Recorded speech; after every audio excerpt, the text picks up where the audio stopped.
Shall we get started?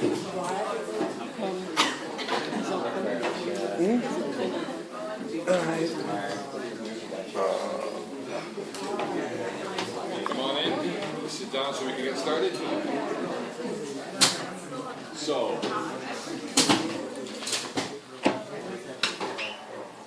before we go into this, I wanted to commend you all for showing up to BioSB last week in such vast numbers.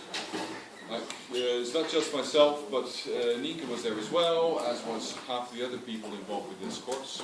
It was very good to see that so many of you decided to show up, and I hope that you've learned many useful things that you can apply somewhere in this course perhaps even. So today the talk is about feature selection and classification. It's mostly building on topics that we've already covered briefly before, but we'll go in slightly more depth today.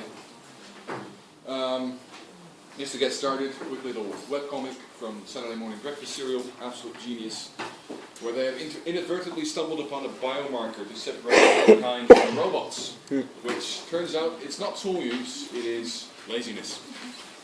So today we are going to be talking a bit about machine learning and getting right started. But before that, the schedule that you have gone through this year, I can't believe that this has changed since last year. So, just to refresh your memories, what you might be doing next period is either following advanced models or machine learning for the quantified self. These are both courses around the VU. You could be working on your literature thesis, or you might be starting your first internship. No matter which of these you end up doing, the topics that we covered today will be relevant there.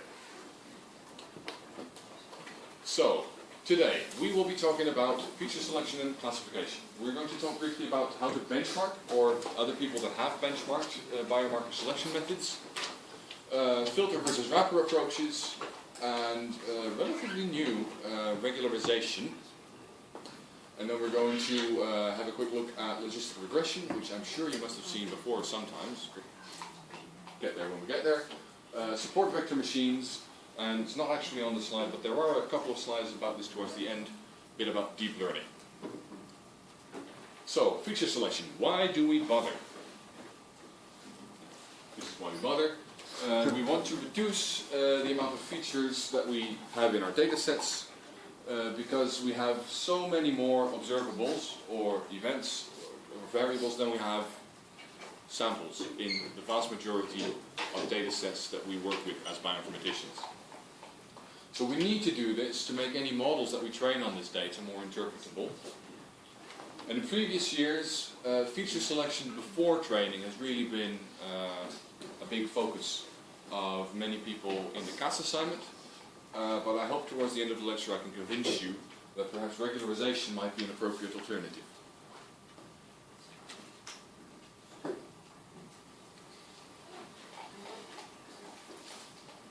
We will be talking about classification methods, and you will be testing this in the CAS exercise.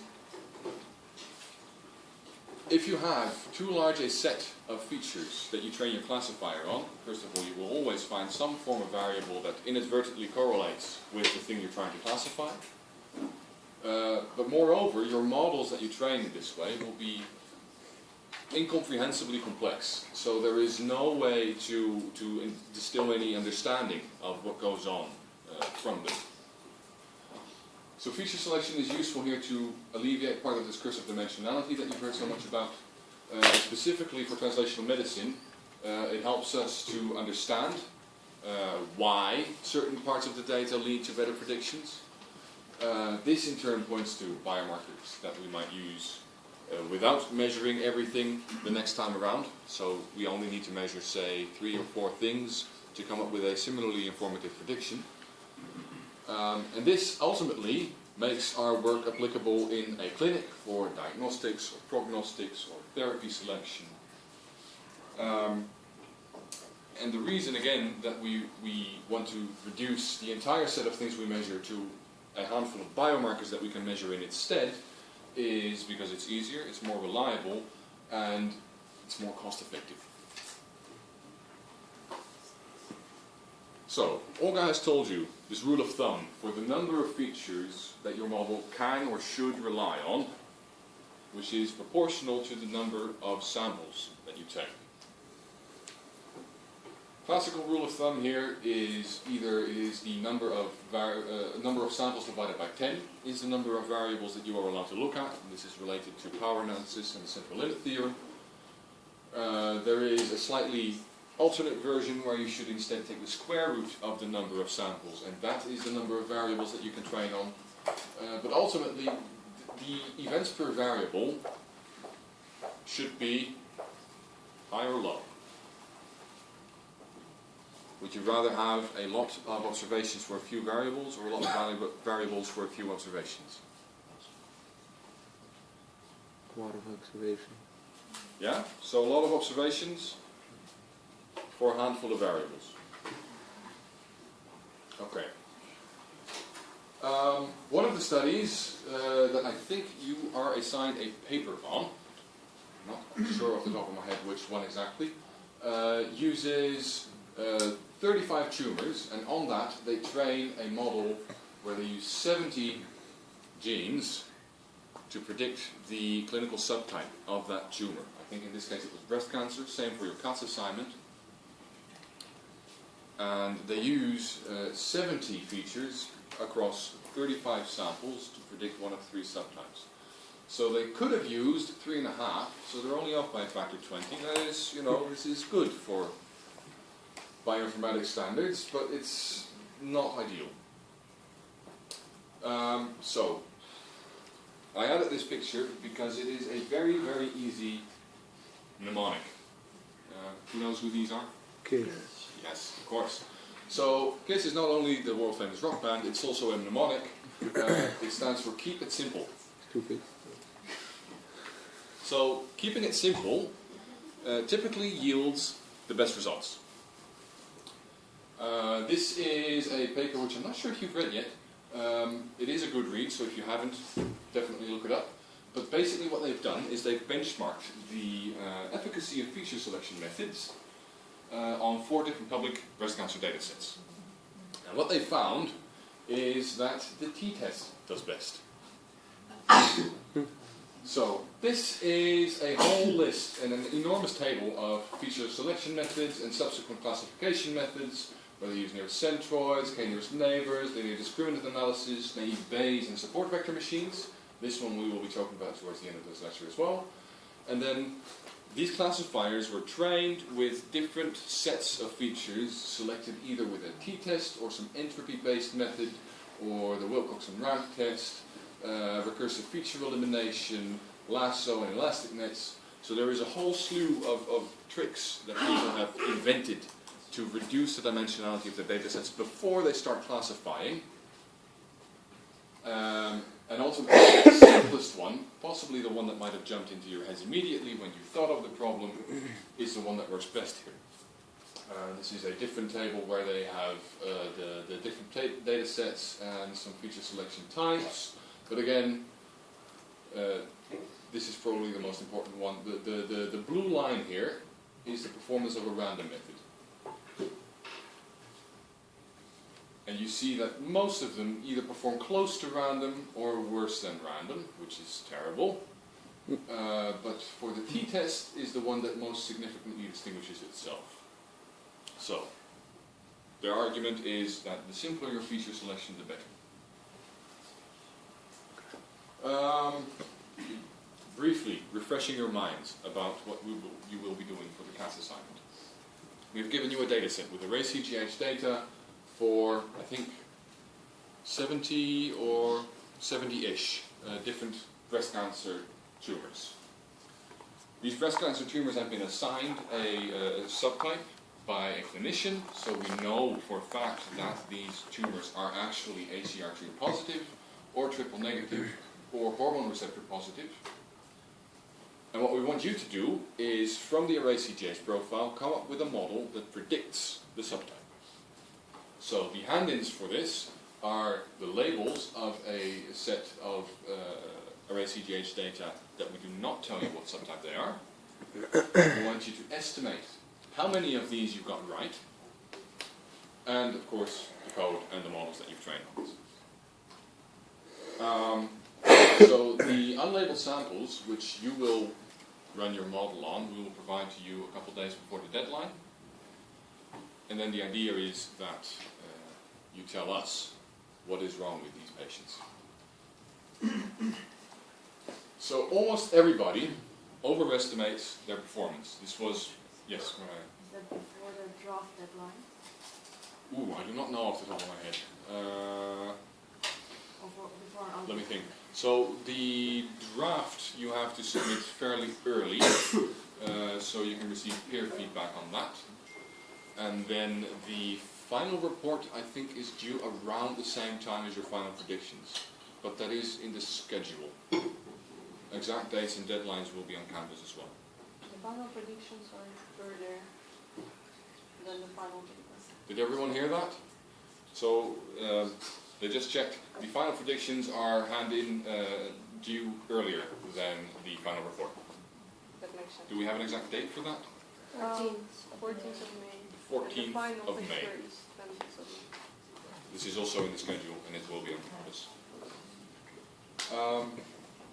Right, so back to performance estimates. The first time we did CATs, everyone thought they did way better than they actually did. Everyone still did better than random, so we did teach them something, but a bit overambitious.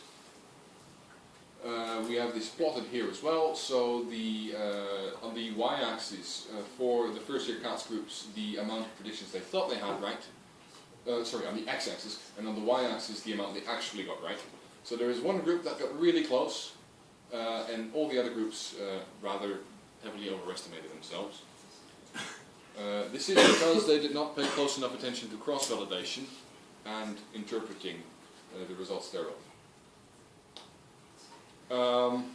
Important thing to remember is that feature selection itself is also a form of learning. And the reason that these groups overestimated themselves so heavily is because they did not account for cross-validation in training or learning their model. So, an extension of that then, would you include feature selection in the outer loop or inner loop of your cross-validation? So would you perform feature selection on your entire data set and then start with your cross-validation? Or would you include feature selection somewhere in that loop?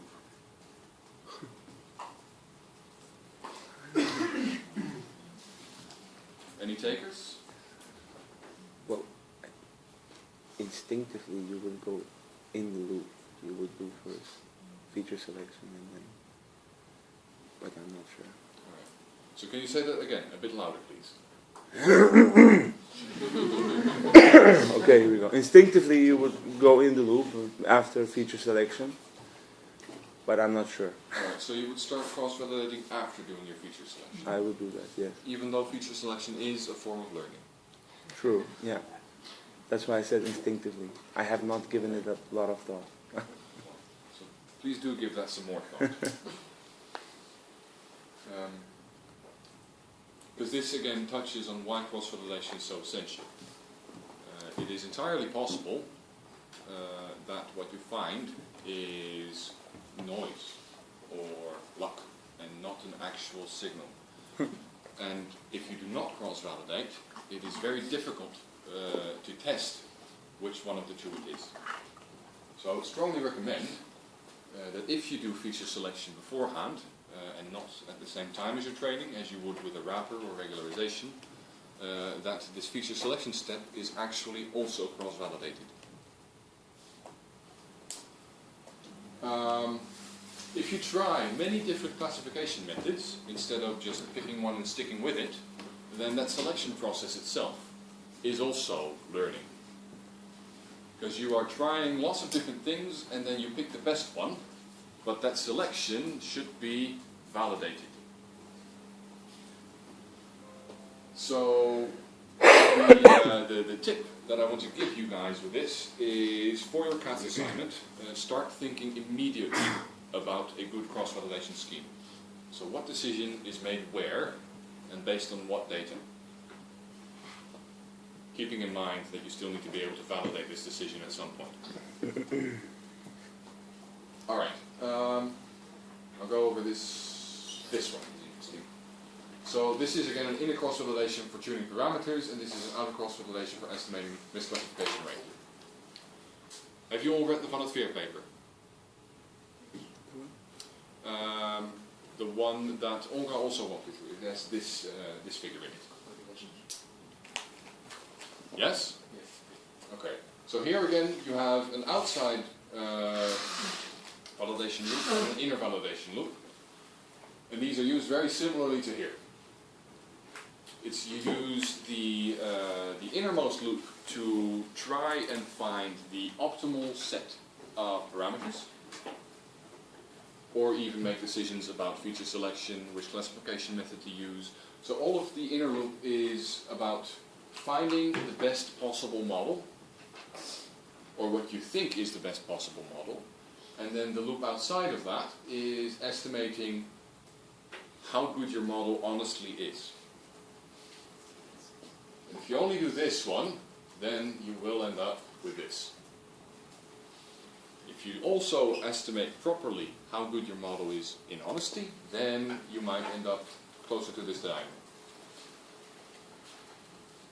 Alright, but I think this is enough about CATS for now. Let's have a brief talk about what actually is possible with this feature selection.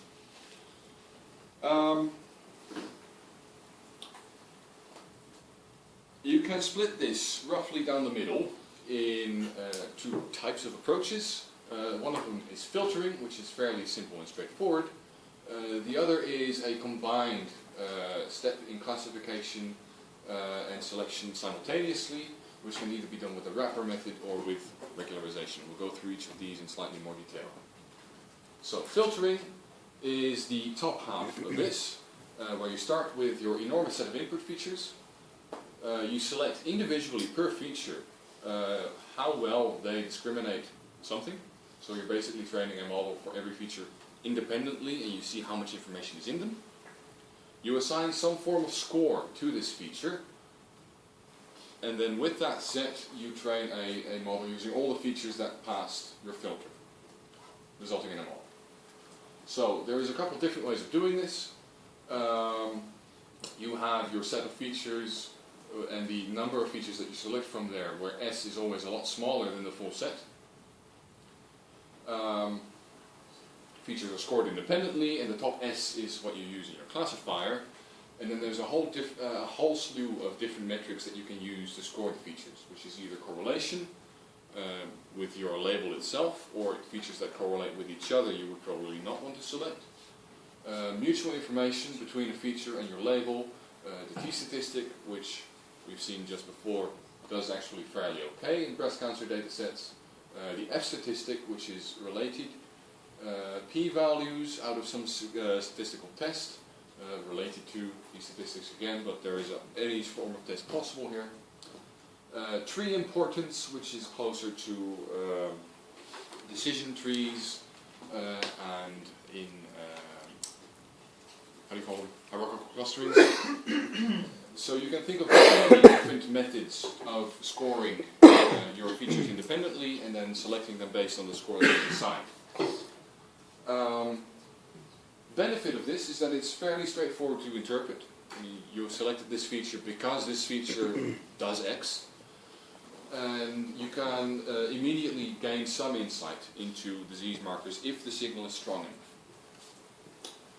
enough. Simple approach. How do we choose the most relevant of 20,000 genes?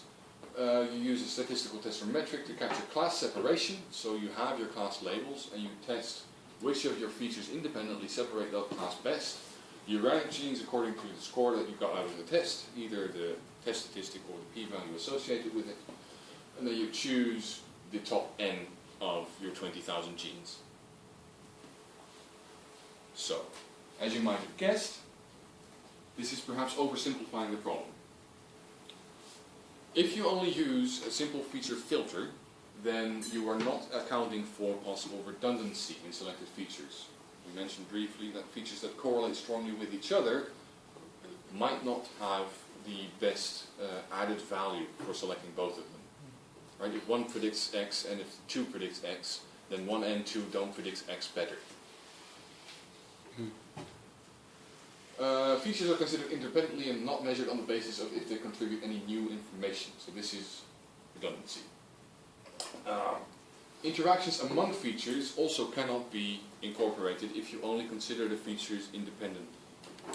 If you have, say, two classes, and you have circles here,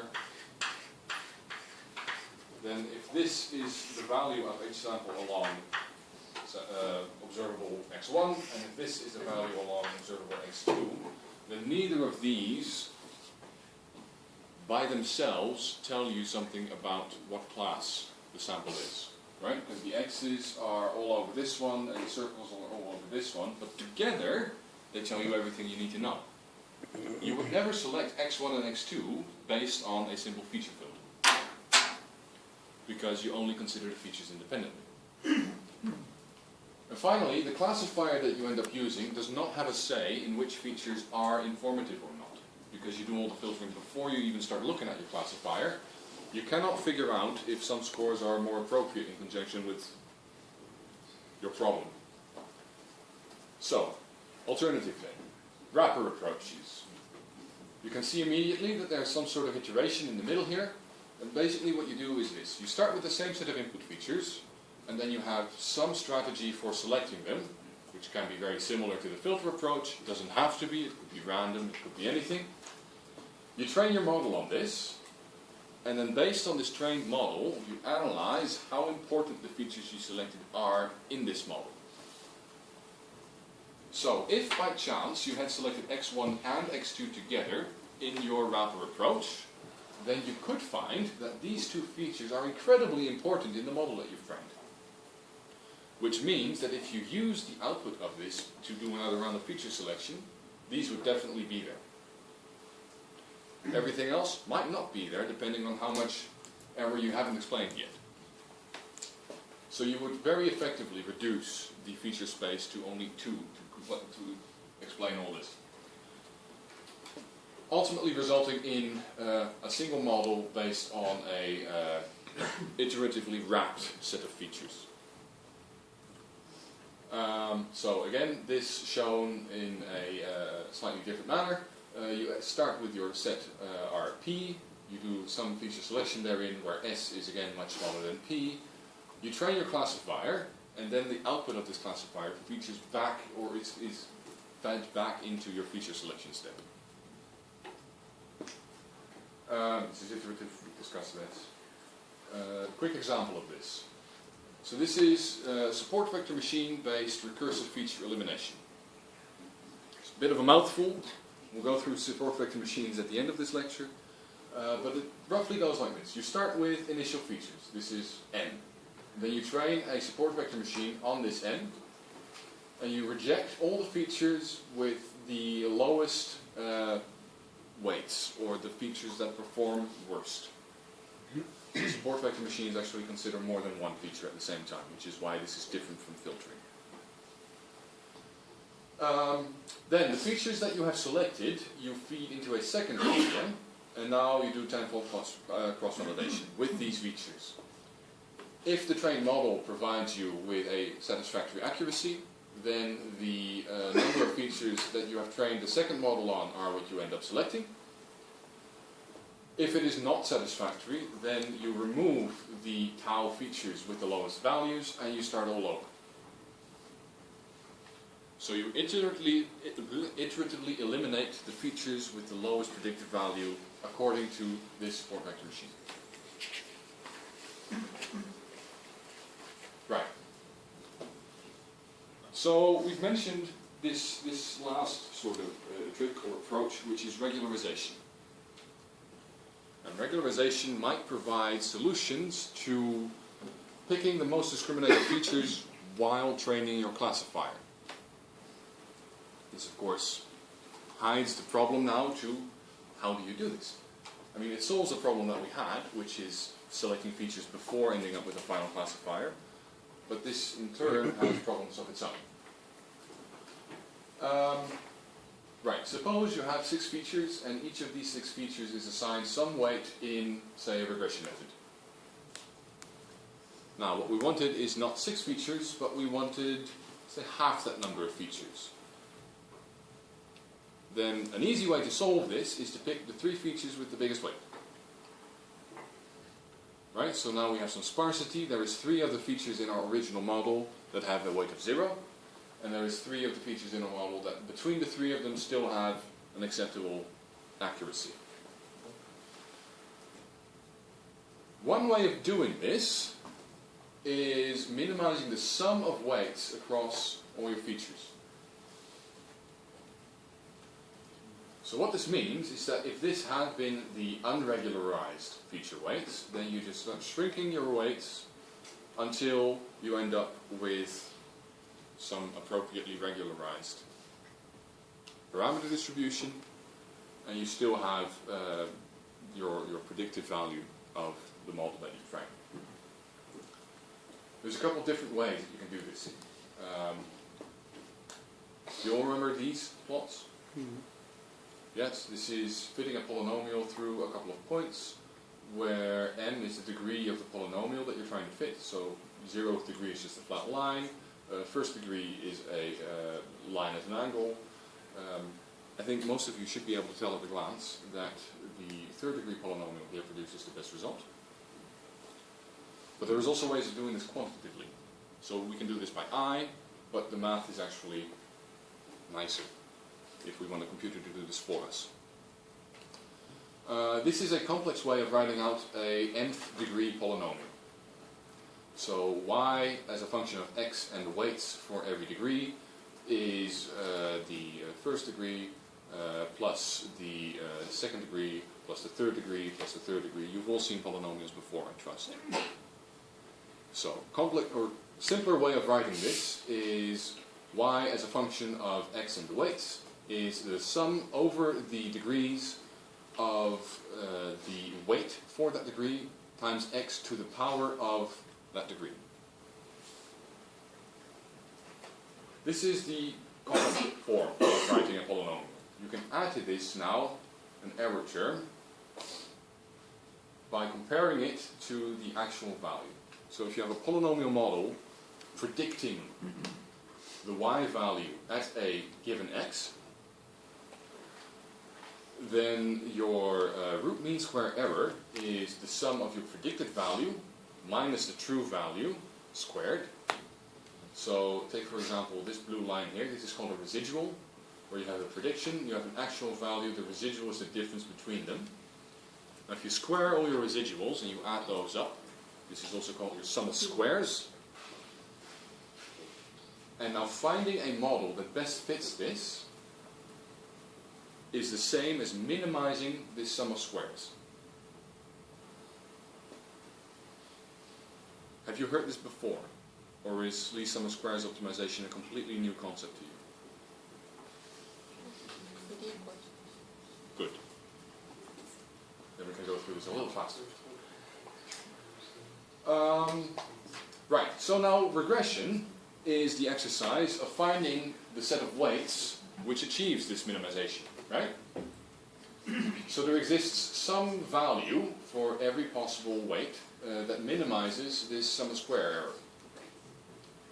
But there's a trick here, and that is we want to reduce these weights themselves. So there is now a constraint on these weights that must be met as well. It is no longer just trying to find the best fit, it is also trying to minimize these weights. So we add to our error function this term. And this is a tricky little bit that I will try to go through as clearly as I can, but it's difficult to talk about this with the talk you through the equations at the same time. So how does this work? I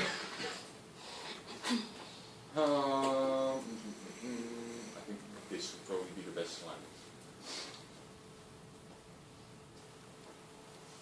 If you want to get the best possible fit with the simplest possible model, you have to balance those two.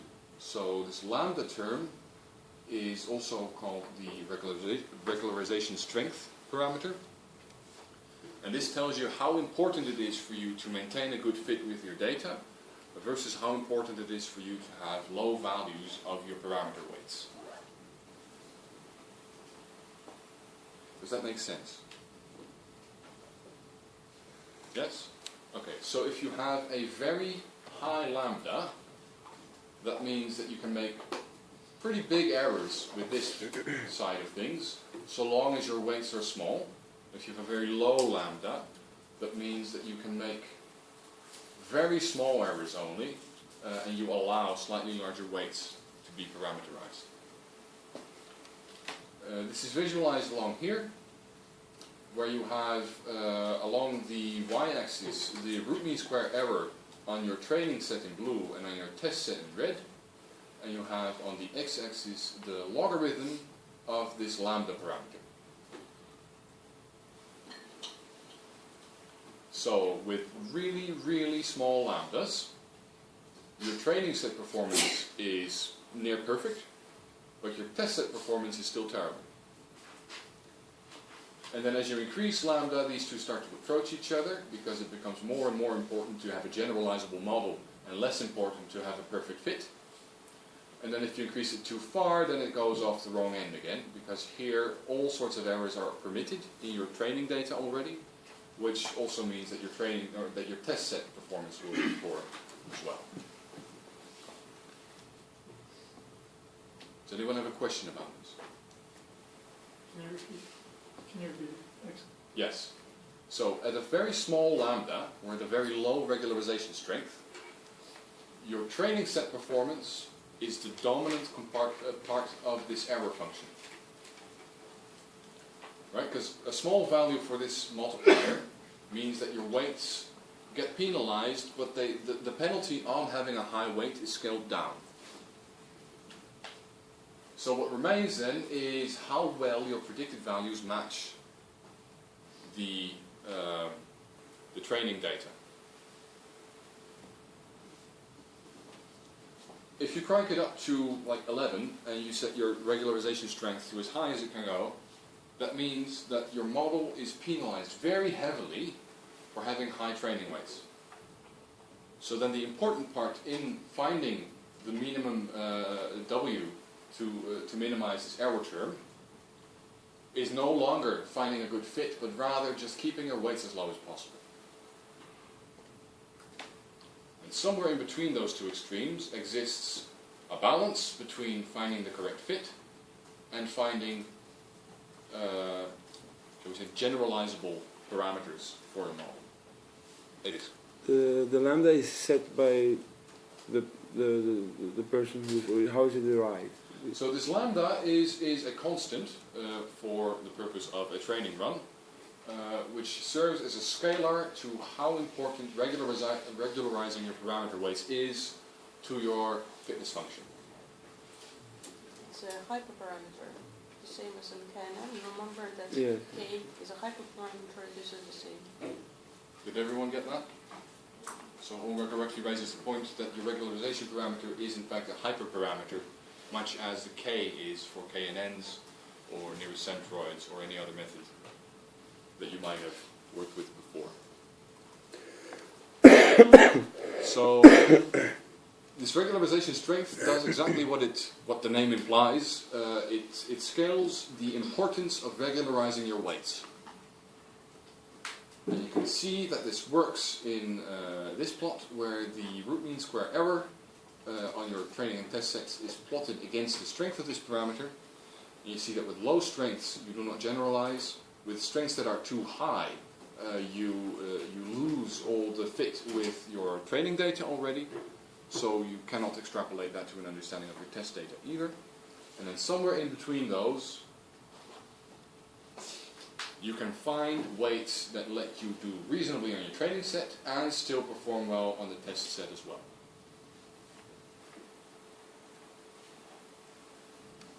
Right. But in general, just to understand this, you would rather want a stronger lambda factor than a weaker lambda factor to be more strict on your test model?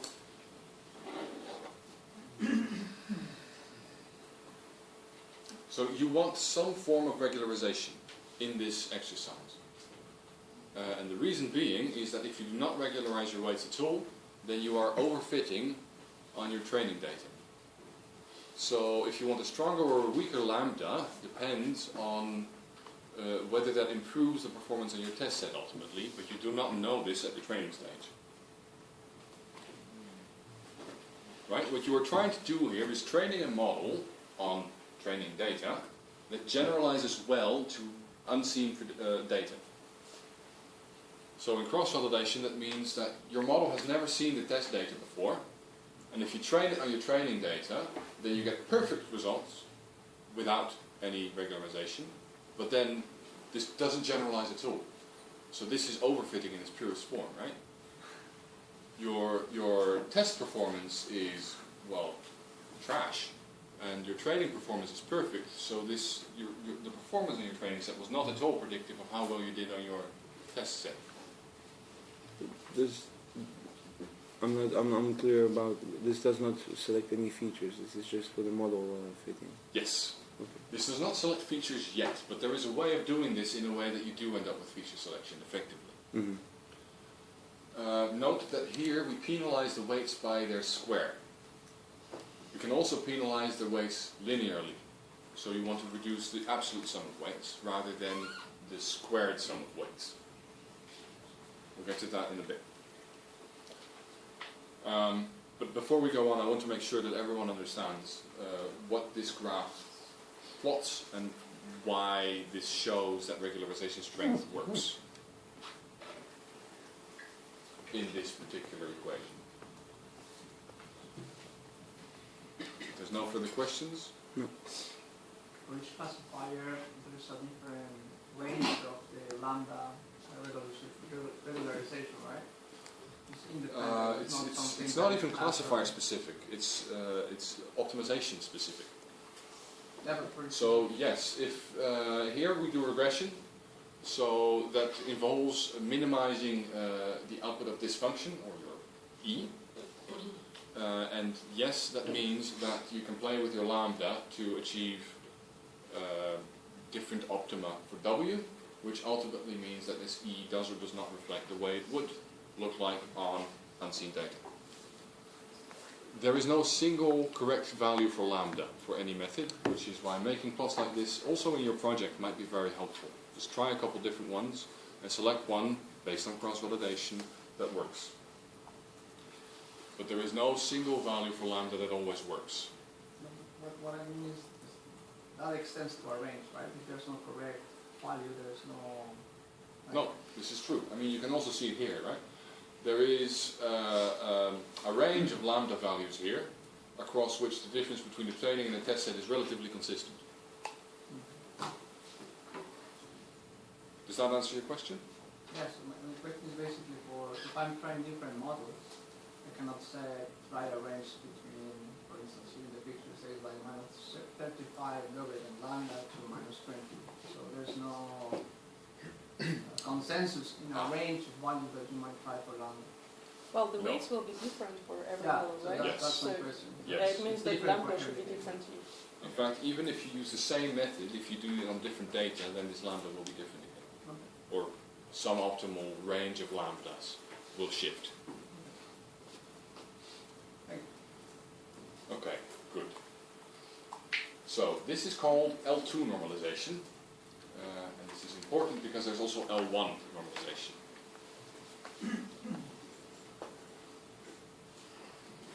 This slide is again a lot to take in, so we're going to go through it slowly. Much like we had the general form of a polynomial equation, this is the general form of regularization, where you take the absolute weight of every parameter that you've trained, you square that with some power, you sum those up, and you do that, you raise that to 1 divided by that power. So if you do this to the power 2, what you end up with is some Euclidean term, right?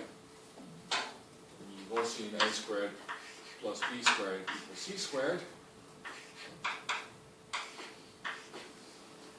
a different way to write this is that C equals the square root of a squared plus b squared, which is the same as a squared plus b squared to the power of 1 divided by 2.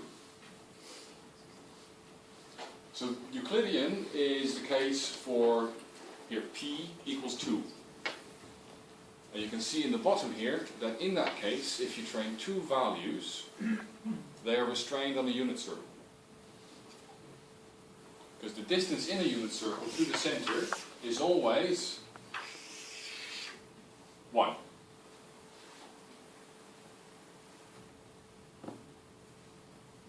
Does everyone remember this? So any point on this circle, the distance to the origin is identical to any other point on that circle. And this is because a squared plus b squared equals c squared.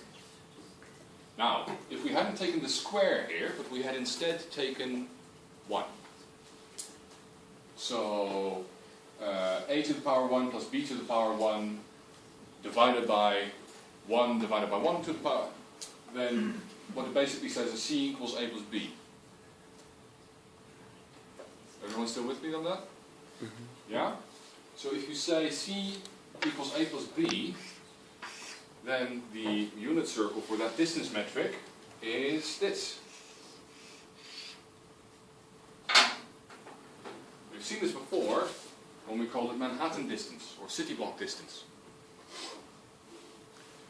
Any point on this bottom curve, the distance to the origin is identical to any other point on that curve.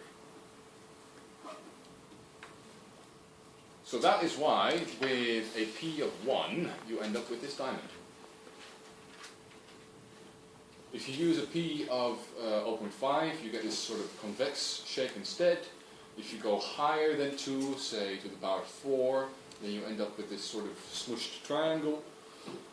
And this is just between two parameters, right? You can also extend this to n-dimensional space, but then it gets really complex, so let's just stick with the 2D visualizations for now. The point is that for each green point here, this corresponds to weights for parameter 1 and parameter 2, and any point on the green curve results in the same error term. So the contribution to your error function here, the penalty of your weight reduction is identical for each of those green points. Does that make sense? Right, maybe if we show it in a graph. Right, this is sort of the same thing, visualized slightly differently. So here you have L2 normalization again. So any point on the red curve on the left one has the same contribution to your fitness function as any other point on the red curve. And on the right we have L1 regularization. So each point on the red curve is identical to any other point on the red curve in terms of its impact on your fitness function. Now what we have from this blue data point in the middle is emanating contour lines for the residual. So this is an unregularized error function, which means that for things in the same contour, if your prediction is on that contour, then it is equally good or bad, depending on your perspective.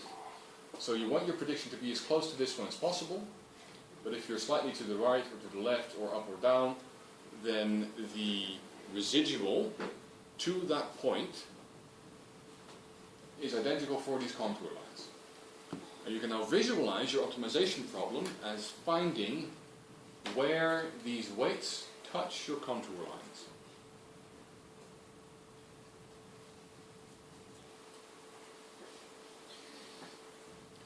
So the exercise here is to find a model with weight 1 and weight 2 for its two parameters that as closely as possible reproduce this data point. If you use L1 regularization, that means that given a certain lambda, which in this case is the ratio between the size of the red graph and the size of the contours, for that given lambda, the earliest point at which the red line touches the blue one is the optimal solution, both for the L1 and the L2 case.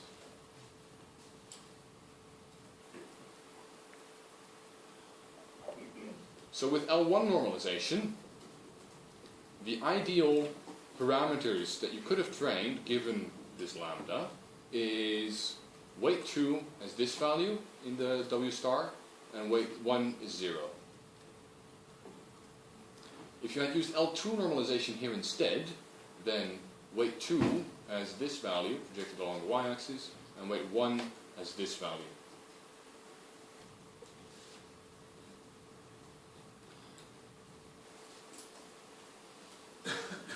At what point, so if you were to move this blue dot around, when would your prediction for L1 change? Right. If I move L2 around, right? If I were to pull it down in, say, this direction, then weight 1 would start going this way, weight 2 would start going this way, because that is the earliest point that they can touch, right?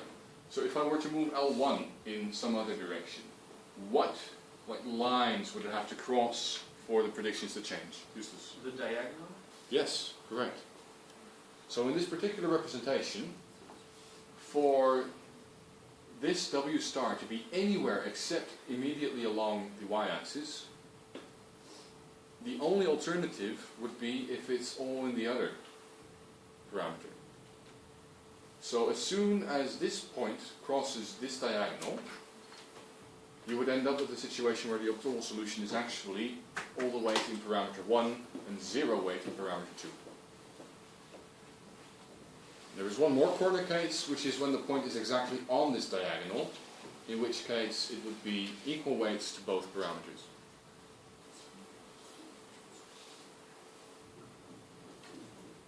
Right, I think I've beaten you to death enough with this. Let's move on a little. Right, so this L1 normalization is also called Lesso regularization. There is a way of combining it with L2 normalization called an elastic net. This is pretty much what most neural nets will, or what most logistic regressions use nowadays. So it is useful to commit this to memory. We're done with formulas in a bit. This is still the same least sum of squares notation that we've seen before. So your prediction for a given x and your trained weights minus the true value at that x squared, and you sum this up along all your observations. And then we add to this error term, where lambda is still the regularization strength, and now we have this new parameter alpha. So alpha is actually the ratio of weight distribution between L1 normalization and L2 normalization. So you have alpha times the absolute weights plus 1 minus alpha, its complement, times the weight squared. So we've seen here that L1 normalization is basically feature selection, and L2 regularization tries to distribute the weights in such a way that no single feature has all the information. Right? Because this is penalized quadratically, so you try to distribute the contribution of your parameters equally. So if you combine these two, what you end up with is called an elastic net, which tries to both select features and within the features that you have selected now evenly distribute based on how much they actually contribute to the prediction in terms of information, the weight across your parameters.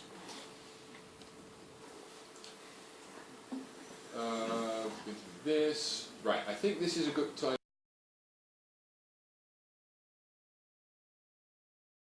Hands. Who just got up out of their chairs and stretched their legs for a little? Alright, that's very good. Everyone that has not raised their hands, next time we have a break, please try and make a point of just taking a walk.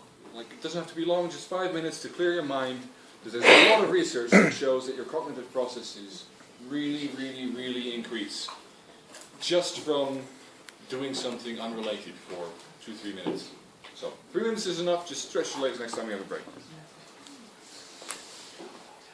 While we're on cognitive processes, let's delve closer towards machine learning for a second. So this is not machine learning yet, or it's a very simple case of it. This is logistic regression, where the function that we are fitting is, well, this one. This is the logistic function. It is 1 divided by 1 plus e to the power minus w times x times minus b. And if you plot this curve, then x versus y ends up like this blue line. What this curve represents is the probability of an observation at a given x being class y equals 1. So a very low probability represents that you would be class y equals 0. This is a trick that we use to have a continuous x for a binary classification. So another way to do this is to say that everything under a half is predicted as class 0, everything over a half is predicted as class 1. But this throws away a lot of information that you have about the certainty of that prediction. And it's exactly that information that logistic regression uses to great effect. Who has worked with logistic regressions before? I see 1, 2, 3 hands. I remember you from Introduction to Data Science. Alright, no one else has seen logistic regression. Olga has seen it. If you have questions, ask her. Alright, so the idea here now is that we can do the exact same thing, tricks that we have worked on the previous regression method, where we just have a weight and a set of independent observations to come up with a set of dependent observations, in this case our class. So w and b are trained parameters, y is the predicted dependent parameter, and we can still compare this to the true class labels. We can also do this using more than one feature. If we have here 2 observables, x1 and x2, and we have this for many different samples which have different classes, if we plot one against the other, there is this fairly nice linear separation pulling them apart. Right? If you see, this is noisy biological data, but if you see this in an actual experiment, then this is eureka, you found it. So what you can do then is, with logistic regression, classify the certainty of your prediction of one of these points being one or the other class. And again, this separation is also linear. There is ways of expanding this to multi-class predictions, but I won't go into that here. I do want to show you briefly how some group has used this to integrate prior knowledge into differential gene expression analysis. So if you take a microarray or RNA-seq or the array-CGH data that you have been given, what you can do from that is figure out just differential expression between any 2 classes that you would point there in, which results in these probability curves of expression levels. So it's really difficult to read, but here it is cases against control. So the red line is, say, a disease phenotype, and the green line is a healthy one. And then if this is one of the genes that you're looking at, then you can associate with the disparity of these distributions a certain p-value. And this is just traditional differential expression analysis, where the question is this gene predictive of phenotype or not? But what this doesn't do is take into account interplay between genes. So a lot of these statistics assume independence between the values that you are investigating, which for biological systems is rarely, probably never the case. So they use a graph-based method where you have some knowledge base, in this case derived from protein-protein interactions, and then something about the differences in the networks that you know about between the disease state and the healthy state. And then somehow they integrate this into adjusting the p-values to account for what we know about these genes are close in the network. So if one is different, then the other should be 2. And if one, then... so you can use this to correct for covariation. It's a bit more complicated than that. So this is a slightly different representation of their differentially weighted graphical lasso analysis. But if you really want to get into this, I would recommend you read their paper. The take home that I would like to give you with this is that on its own, this method does okay-ish without giving it prior knowledge. If you do add the prior knowledge, then it becomes easily a top contender among the methods that they've benchmarked against. So, there are clever tricks to incorporate background knowledge into your regression analyses. Question now is, how does this relate to KISS that we have discussed at the very start? I don't have the answer to that, but I do want you to think about this. Because this seems like a very tricky way to gain a small amount of predictive accuracy, specificity, sensitivity, AUC, whatever metric you apply. So, for your own projects, think very hard about whether or not you can justify making your approach more complex based on the gain in performance. Right, on to support vector machines. So this used to be a very, very hot method. It is still pretty big. It's used a lot. It is fairly easy to implement and to apply, but it is being overtaken by neural nets and, if the data allows it, even deep learning. It is, however, still a very important piece of, well, not history, because it's still being used very effectively, but it's also a building block on which many of the more advanced methods rely. So we're going to go through this in a fair bit of detail, so you might be able to see the pitfalls and the benefits of these other advanced methods more clearly. So, support vector machines proposed in 1992, gained popularity throughout the entire 90s.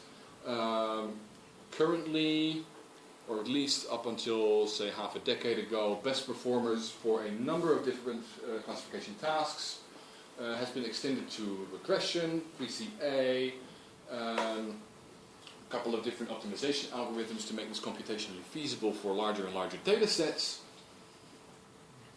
But ultimately, training these SVMs is art as much as science. Specifically, there is kernel tricks that we can use. We'll go through those in a bit. And the way, or the kernel that you select and how to parameterize those is very much trial and error. So, what actually is an SVM? We want to make a linear separation between two classes in an optimal way. And how a separation is optimal is defined in a very specific manner for SVMs. And we can also apply this through some tricks to data that doesn't separate linearly, either using a slack variable or a kernel transformation. Again, we'll get back to this. So, here we have, much like the example we had before, two sets of samples, a red class and a blue class, and two observables, x1 and x2, that is perfectly linearly separable. My question to you is, what is the optimal separation between these two? So draw any single line between these clouds that separates them most optimally. Is it this one? What about this one? It's better, but still not. This one? No. So there is infinitely many lines that you can draw between these plots that will linearly separate your red class from your blue class, but only one of them is optimal. And that one is given by exactly 3 points, which are called d-support vectors. For an SVM, the definition of optimality is that you maximize the margin of separation between your classes, where the margin here is the width of this lane. So this line, straight down the middle of these clouds, has the widest possible margin. Had you drawn it slightly more diagonally, then this margin will be narrower. Had you drawn it slightly flatter, then this margin again would be narrower. So this margin is quantified with P, which I do not recall the proper name for. Well, I don't know. But yes, so this is in two-dimensional space. The optimal separator is a line. In three-dimensional space, it will be a plane. In n-dimensional space, the separator is a hyperplane. So, black line, optimal hyperplane, because this hyperplane has the widest margin between the classes. Yes? Now, how do we define this hyperplane? We've all had structural bioinformatics, I think. So assignment 1, we've been playing a lot with vectors and normals to planes, and won't bore you with all those details again, but in this specific case, this hyperplane can be defined by these 3 support vectors. So that is where it gets its name from. The support vector machine finds the support vectors that ideally define the hyperplane. In this case, it is the vector separating these 3 points from one another. It is perfectly perpendicular to the margin. And in fact, this vector is also defined by its margin. So it is a bit difficult to see in this particular graph, but these are the slides I was given, so we'll work with it. If you have here now not colored but labeled point clouds, class 2 and class 1, then the support vectors are this one, and this one, and this one, which means that the ideal or the optimal separating hyperplane is this black line in the middle, and the width of this line is equal to the length of W, where W here is again defining the support vector, or not the support vector, the dividing vector. So W has an amplitude equal to the margin, but what is its direction? Anyone care to hazard a guess? Anyone can see it from the figure? It's perpendicular to the margin. Exactly. So much like we use a normal vector to define a plane when calculating dihedral angles, here we use a perpendicular vector to define the separating one. And this has a very peculiar benefit, namely scalar projection. If you take the dot product of 2 vectors, then you can project one onto the other through its cosine. And in this case, what this tells us is, suppose B here is the normal to our dividing vector, and A is one of our data points, then this distance is the projection of A onto B. So if we put that back into perspective here, if we project this point onto this vector, what that gives us is something that completely separates from any points in the other class. So if we project each sample in our set onto the normal to the separating vector,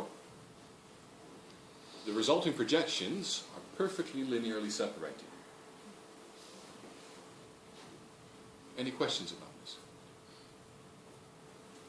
All right. It gives us more, in fact, in that the width of the separation is identical to the margin that we found, and we can use that to come up again with certainties of how likely something is to be in one class or another. Won't bore you with this. Right. So corner cases. The width of this margin is only informative if your data set has no errors, no outliers, no nothing. If you have even a single blue dot, say in this red cloud, or a red dot in this blue cloud, this all falls apart, right? Because what would be the margin here? Slightly problematic. We'll come up with a solution to this. This case then, we have a beautifully separable set, but it's not a linear relationship. This too we can solve through kernel transformations. We'll get that to that first, I think. Yeah, I won't bore you with this demo. I will just show you this figure instead. So this is a visualization of kernel transformation. So again, we have a set where these red points are beautifully separate from the blue points, but we can't do it linearly. So all the theory we just discussed about projecting something onto the normal of the separating vector, and then the distance between the classes is equal to the margin, and all the fancy stuff that we liked about support vector machines doesn't work anymore because it's no longer linear. There is a way to make things linear, and this is through kernel transformation. Specifically for this one, we convert from a Euclidean coordinate, or Cartesian coordinate, sorry, to, for example, an angle and amplitude coordinate. I think it's called polar coordinates, where you have the angle and then the deviation from origin. So you can convert polar coordinates to Cartesian coordinates and back fairly easily. But this problem in Cartesian coordinates isn't linear. In polar coordinates it is. Because your second coordinate, the amplitude in polar notation, is linearly separated between the red and the blue class. So there's a couple of different tricks that we can try that will still work with support vector machines. Specifically, if we have some kernel function phi, that means that the projection of x onto that kernel function might be linearly separable. And if it is, then we can use SVMs again.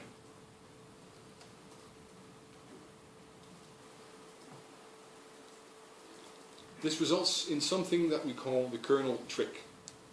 And it's called a trick because it's really cool, and because you do not need to understand all the math behind it to apply it effectively. So, forget about all these equations for a second, but just remember that for the linear separation thing that we did before, all we needed was a linear projection across this one vector, right? So we need to project something to the norm of our separating plane, and we do that with an inner product. The dot product that we've also seen in BDA and in structural bioinformatics, and that all of you should know by now. So, it turns out that if we can show that this transformation function, or kernel, can be reduced to a set of inner products, this is called a Mercer kernel, and these Mercer kernels themselves are also linearly separable. So if we can do this, then the kernel trick works.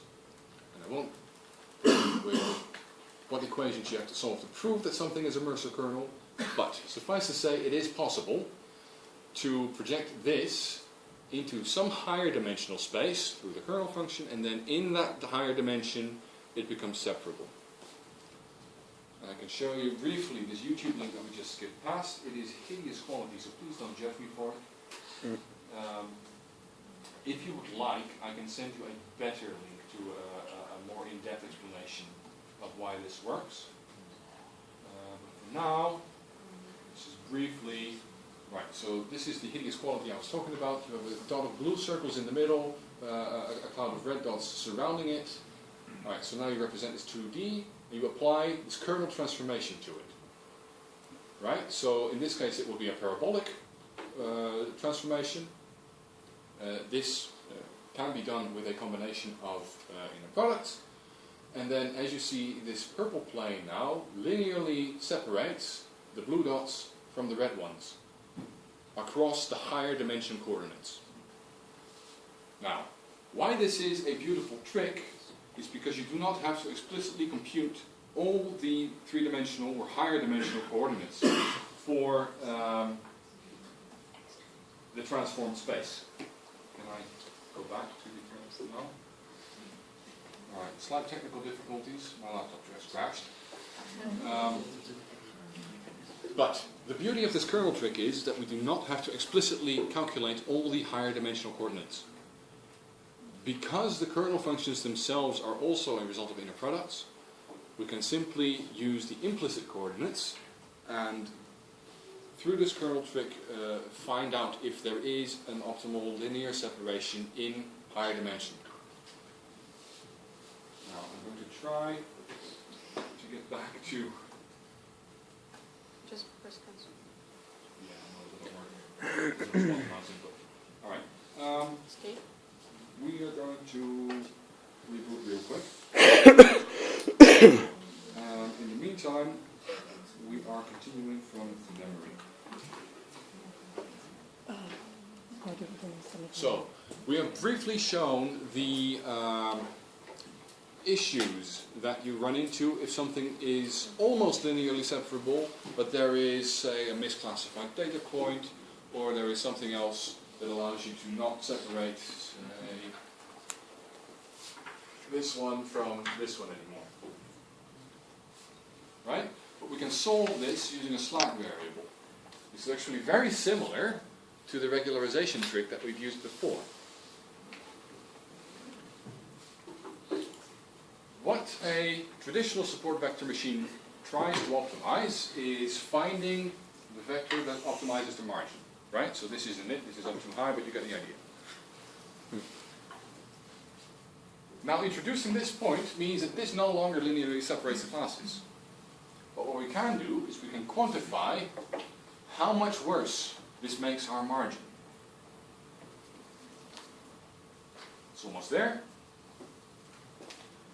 So to do this, we're going to look again at some sort of fitness function that we'll try to optimize, or an error function that we try to minimize specifically.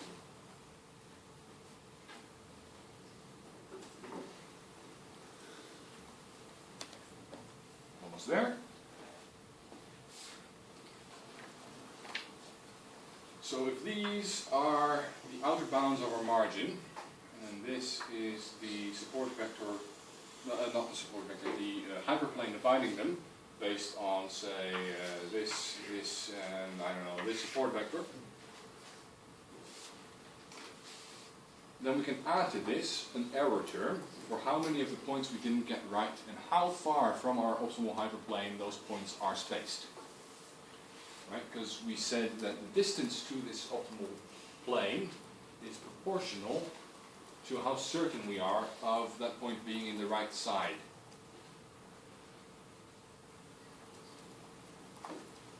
There.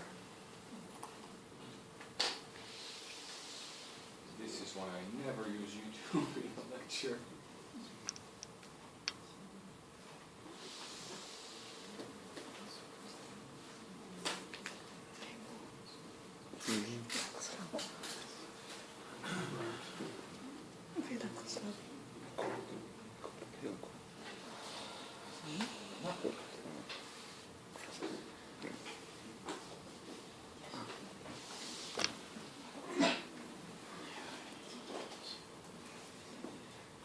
Right. So we're going through this. Kernel trick you all understand perfectly now. Right, so weakly, not linearly separable classes. Slack variables, ACAP, can be added to allow misclassification of difficult or noisy samples, like we just discussed. So still we have these three support vectors, but now this blue dot is wrong and this red dot is wrong, and we can calculate exactly how wrong they are.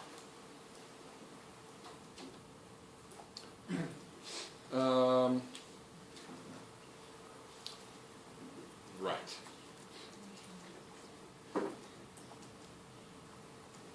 I wouldn't call this an outlier. Would any of you call this point an outlier?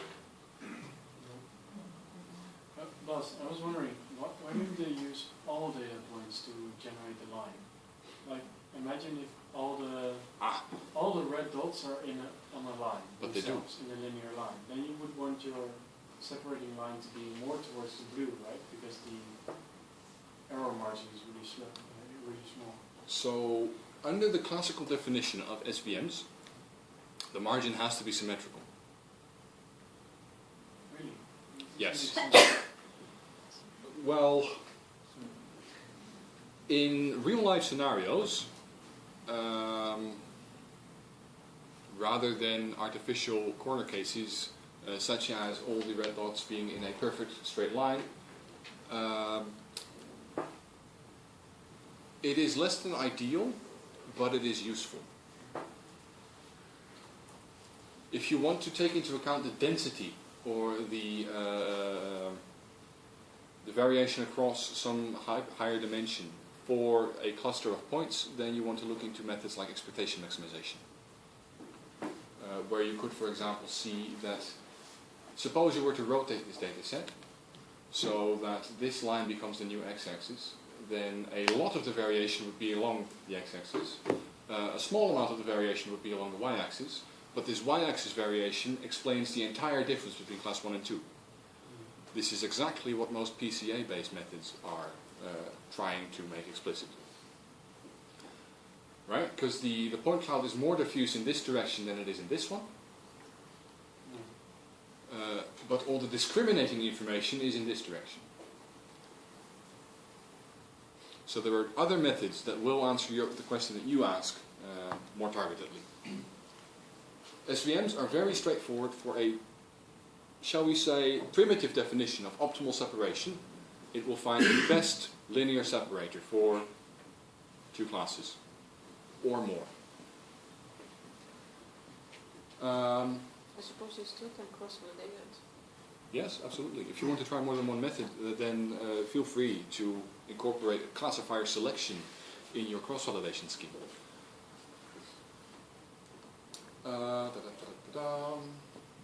Wait, this doesn't tell us anything yet about the slack parameter. That is unfortunate. Okay, so we'll do this without the formulas then. I have a suspicion that you like that better anyway. The idea is that support vector machines, or training them, is still just an optimization problem. Right? The trick is finding the three vectors that best separate, la la la la la, but these vectors best separate all your data because of the fitness function that this optimizes, which is the linear separation between your two classes. If you allow this separation to not be perfect, then you can include this imperfection in an error term, and by weighting these error terms you can in turn, much like the regularization problem that we discussed before, decide how bad it is to mispredict or misclassify one or two or three or all of your samples compared to how many samples you still get right and how wide the margin between the remaining samples is. So in this case, you have two misclassified dots, and the error of this misclassification is again proportional to the margin. It's from this blue dot to how far it should have been to not be a support vector, and from this dot how far it should have been to not be a support vector. Why would we use this instead of just the distance to the optimal hyperplane? Could anyone hazard a guess?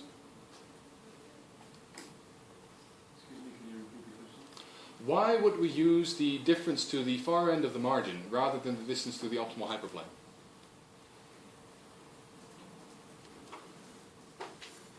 Because we're counting the error, and if they were exactly on the line, that would be only counting as it was correct. Exactly.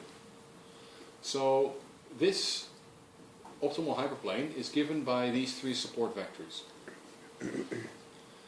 If this point was any closer to the optimal hyperplane than by this margin, this would no longer be a support vector.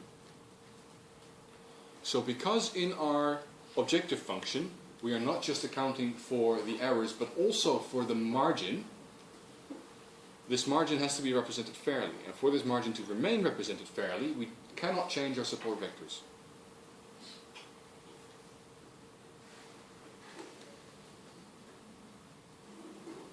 So the trick here is indeed to have this error calculated not to the plane itself but to how far off you are from having this point not be a support vector for some new dividing hyperplane.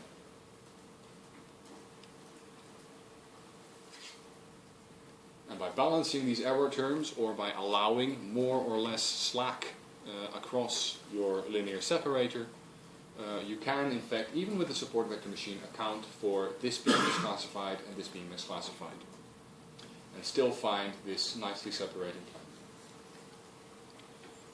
So the exact implementations of this are given different names across different software packages that you might be tempted to use. In sklearn, which is the go-to for basic Python implementations, which I suspect some of you will be using for cuts. This is called the C parameter. But there is documentation aplenty about this online and in sklearn's own thing as well. So, yeah, support vector machines can be extended to allow misclassifications, so long as the rest of the classification is still strong enough.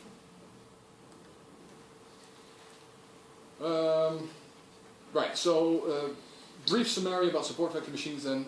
Advantages are that you maximize the margin between two classes in feature space, possibly transformed via a kernel function, and they are very robust with respect to having an enormous amount of input dimensions, exactly because it has to maximize this margin. Adding more features and adding more complexity usually increases your margin, but you can quantify this trade-off by weighing how many features, how much your model improves from adding a dimension versus increasing your margin. And at a certain point, adding more dimensions to your model or adding more trained parameters will not increase your margin sufficiently to justify that. Difficulties here is incorporating background knowledge into your system. It's a very, very straightforward approach.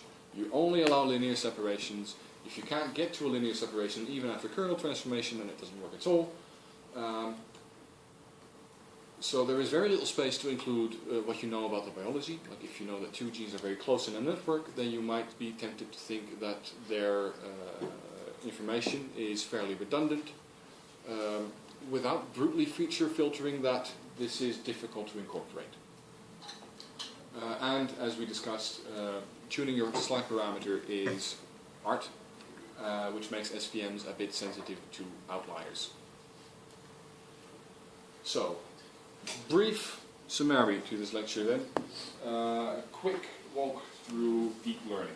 This is actually the latest trend in machine learning at the moment, and it's offered huge breakthroughs in speech recognition, image processing. I'm not sure if any of you have followed Google's developments on perfect knowledge games with AlphaZero and AlphaGo, and what's the one that plays shogi? I think AlphaShogi. But basically they use reinforcement learning and multicolor tree sampling to come up with these games that outplay worldwide grandmasters in games that have been around for centuries, about which libraries worth of books have been written, and Google teaches itself to beat it in a day, or in case of Go, in 2 weeks. So reinforcement learning, also a very powerful method. We also use this in bioinformatics. Jose will give a talk about the Kelly paper, which uses convolutional neural nets to detect sequences governing DNA accessibility, which have been detected entirely de novo with this, well, it's not necessarily deep, shall we say, semi-deep learning. Anton could probably point you to a whole slew of papers where they use this for secondary structure prediction. I don't think we did any of those in these lectures. And on the sequencing front, they are also using deep learned models to process long reads with high error rates from like nanopore technology and the like. So how does this work? Neural nets, like the name suggests, have been modeled after how we understand, or how we think we understand, human neurology to work. So you have a densely connected layer of cells. This comes from multi-layer perceptrons, which themselves are an extension of logistic regressions. And the idea here is that each of these cells processes a very simple input. Take, for example, the eye. Every photoreceptor in your eye simply goes on or off depending on if light of the right wavelength hits the pigment and causes a small electrolytic signal across your neurons. So if you have millions and millions of photoreceptors on this end, this feeds into other cells that start processing combinations of these individual pigments. And once you start having small combinations of that, you can start creating bigger patterns and motifs. If you go through this across enough layers, then you can start combining, say, a diagonal line into a face, and this face then might point to being the face of a cat, if you also find a tail, pointy ears, and fur in other cells. Of course, this is not uniquely descriptive of a cat. There are very many other things that also fit this description. So the amount, or the strength, at which this cell activates this cell has to be trained. Right? If you want to tell apart, say, a cat from a fox, then you would have very strong weights associated with pointy ears, but the length of the snout would be different. So if you have a cell here saying long snout, then that will point into the fox cell, whereas you have this cell activating very softly, so it's actually a short snout or no snout at all, it might point to cat. And the weight of these cells is exactly what deep learning tries to train. So you go from a set of very simple inputs, which can be the color intensity of individual pixels, to some linear transformation of a set of those inputs, which might give you, say, squiggly lines, or horizontal lines, or diagonal lines, or small circles. And all of these combine into ever-growing and larger patterns. So the strength of activation of, say, cells in this layer map to the color intensity of the images here, which means that you would start looking for eyes in this cell. Meaning that if you have a low value in the black areas, a medium value in the gray areas, and a high value in the white areas, then you activate this cell very well. So this would be closer to a nose and an eye, which means that you want a high intensity on these pixels, a low intensity of these pixels, and an average intensity in the gray pixels. This is fairly complex. Jose will walk you through this in more detail. But the idea is that you start from very small observations to ever-growing and ever more complex specific combinations of those small observations, ultimately coming out with a prediction: this is a face, or this is a butt, or this is a cat, or it doesn't matter what this is.